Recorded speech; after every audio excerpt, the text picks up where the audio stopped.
పెళ్ళైనా పండగైనా వేడుక ఏదైనా పట్టుచీరల ప్రత్యేక వేదిక వారాహి సిల్క్స్. నమస్తే, వెల్కమ్ టు సుమన్ టీవీ. నేను పద్మిని. ప్రస్తుతంతో పాటు ప్రముఖ ఆధ్యాత్మికవేత్త, దత్త ఉపాసకులు, శ్రీపాద శ్రీవల్లభ దత్తపీఠం వ్యవస్థాపకులు శ్రీమతి లతా దత్త గారు మనతో పాటు ఉన్నారు. మాట్లాడదాం. నమస్తే అక్క. నమస్తేరా. అక్క, సామూహిక దత్త చరిత్ర పారాయణలో భాగంగా 22వ అధ్యాయంలో ఉన్నాం. 22 వారాలు అయిపోయింది అప్పుడే. 22వ అధ్యాయంలో స్వామివారు ఏం చెప్తున్నారు, ఈ అధ్యాయం చదువుకుంటే వచ్చేటటువంటి ఫలితం ఏమిటి, ఇవన్నీ ఒక్కసారి మీరు తప్పకుండా పద్మిని. 21వ అధ్యాయం అయింది. 22లో ఏం చెప్తున్నారో చూద్దాము.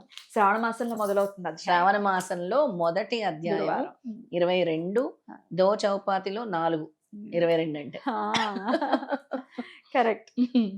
చెప్పండి. శ్రీ గురు చరిత్ర 22వ అధ్యాయం. శ్రీ గణేశాయ నమః, శ్రీ సరస్వతీ నమః, శ్రీ గురుభ్యో నమః. నామధారకుడు సిద్ధముని, మీ వలన నాకు అజ్ఞానాంధకారం తొలగి జ్ఞానోదయమైంది. అందువలన మీరే నా గురుదేవులు. కామధేను వంటి శ్రీ గురు చరిత్ర నాకు వినిపించి నాలో గురుభక్తిని వికసింపజేస్తున్నారు. శ్రీ గురు కథ నా మనస్సుని హరిస్తున్నది. అటుపైన ఏమి జరిగిందో సెలవివ్వండి అని ప్రార్థించాడు. సిద్ధయోగి, నాయన, నీకు గురుకృప లభించింది.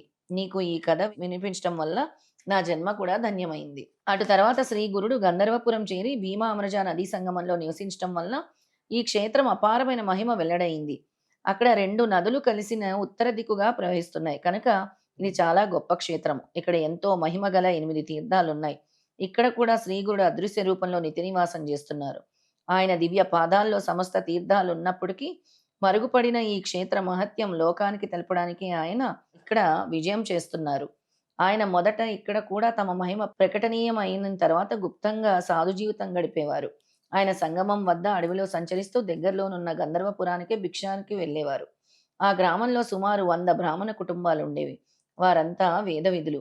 ఆ గ్రామంలో గుణవంతుడైన ఒక పేద బ్రాహ్మణుడు ఉండేవాడు. అతని భార్య పతివ్రత. వారికి ఒక ముసలు గొడ్డు బర్రె ఉండేది. గ్రామంలోని రైతులు దానిని మట్టి, ఇసుక మోయించుకోవడానికే అద్దెకి తీసుకెళ్తూ ఉండేవారు.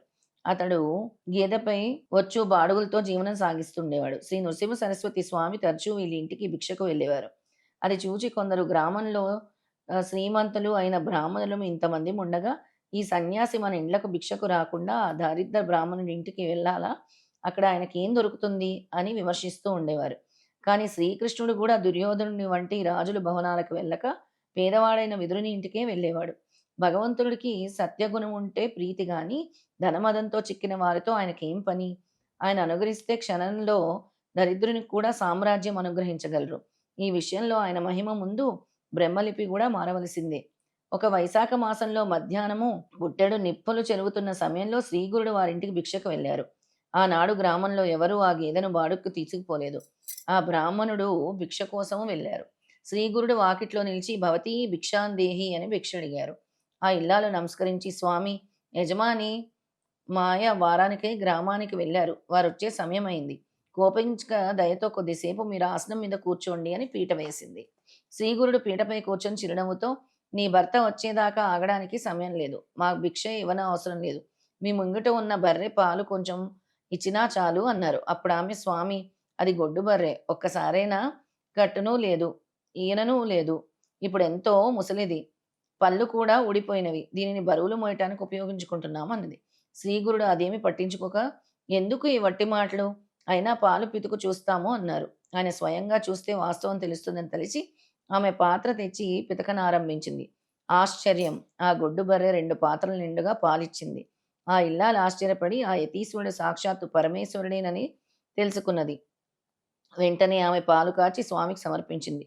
శ్రీగురుడు ఆ పాలు త్రాగి సంతోషించి, అమ్మా, మీరు అఖండ ఐశ్వర్యంతోనూ పుత్ర పౌత్రులతోనూ సుఖించగలరు అని ఆశీర్వదించి సంగమానికి వెళ్ళిపోయారు. తర్వాత ఆ బ్రాహ్మణుడి ఇంటికి వచ్చి జరిగిన వింత తెలుసుకుని భార్యతో కూడా సంగమానికి వచ్చి స్వామిని పూజించారు. తర్వాత వారికి స్వామి ప్రసాదించిన వరము అక్షరాలా ఫలించింది. శ్రీ దత్తాయ గురువే నమః, శ్రీపాద శ్రీవల్లభాయ నమః, శ్రీ నృసింహ సరస్వతి నమః. 22వ అధ్యాయం సంపూర్ణము. పేదవాడా ధనికుడా కాదు, ప్రేమను చూస్తాడు భగవంతుడు అని చెప్పేటటువంటి అవును, అద్భుత. దీనికి ఒక చిన్న ఉదాహరణ ఉంది పద్మిని. ఎంతో మంది గుళ్ళు దేవాలయాలు కట్టేటప్పుడు చాలా మంది అడుగుతారు, అపర కోటీశ్వర్లు ఉన్నారు కదా, అక్కడ డబ్బులు ఉండే వాళ్ళు ఉన్నారు కదా, ఎన్నో వేల ఎకరాల భూములు ఉండే వాళ్ళు ఉన్నారుగా, మరి వాళ్ళు ఎందుకు ఇవ్వలేదు అని అంటే, భగవంతుడు ఎవరి దగ్గర నుంచి తీసుకోవాలో వాళ్ళ దగ్గర నుంచే తీసుకుంటారు.